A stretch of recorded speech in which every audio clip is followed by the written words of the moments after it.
सबसे पहले तो मैं जीतने वाले प्रत्याशी को बधाई देती हूँ और जो मेरे कार्यकर्ता समर्पित भाव से लगे रहे हैं और मुझे लग रहा है कि 4.5 लाख के ऊपर वोट फतेहपुर की जनता ने दिया है।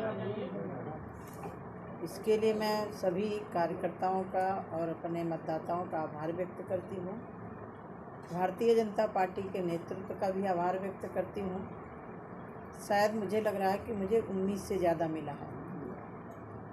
जो परिस्थिति फतेहपुर की बनी हुई थी उससे ज़्यादा मुझे परिणाम मिला है, मैं इतना कह सकती हूँ, क्योंकि मुझे 15 दिन पहले से लग रहा था कि कुछ गड़बड़ ज़रूर है, लेकिन जो हमारा ज़मीनी कार्यकर्ता था वो तन मन से लगा रहा है।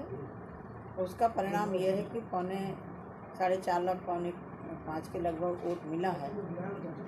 दूसरा, मुझे ऐसा लग रहा है कि फतेहपुर में जो काम हमने शुरुआत की थी उसमें कहीं ना कहीं विराम जरूर लगा है और ऐसा लग रहा है कि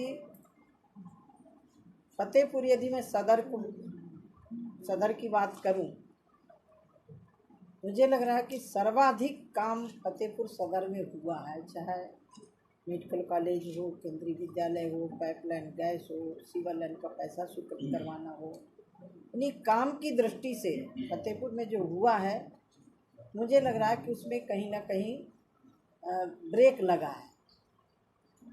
उम्मीद करती हूँ जो चुनाव जीते हैं इस काम को आगे बढ़ाएं। मेरी उनके लिए शुभकामना है। बीते 10 वर्ष से आप सांसद रही हैं, आप फतेहपुर से क्या आप दूरी बनाएंगी? नहीं, मेरा कार्यकर्ता जो मेरे लिए खड़ा रहा, मैं क्यों दूरी बनाऊंगी? तो परिवार मानती हूँ अपने कार्यकर्ता को, अपने फतेहपुर वासी को। मैं कभी मेरी दूरी नहीं होगी।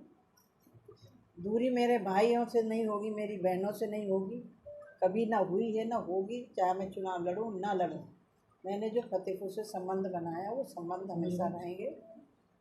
हाँ, इतना ज़रूर है कि जिन लोगों ने मोदी जी के इस मुहिम में रोड़े अटकाए हैं उनको ज़रूर चिन्हित करके ऊपर बात करेंगे।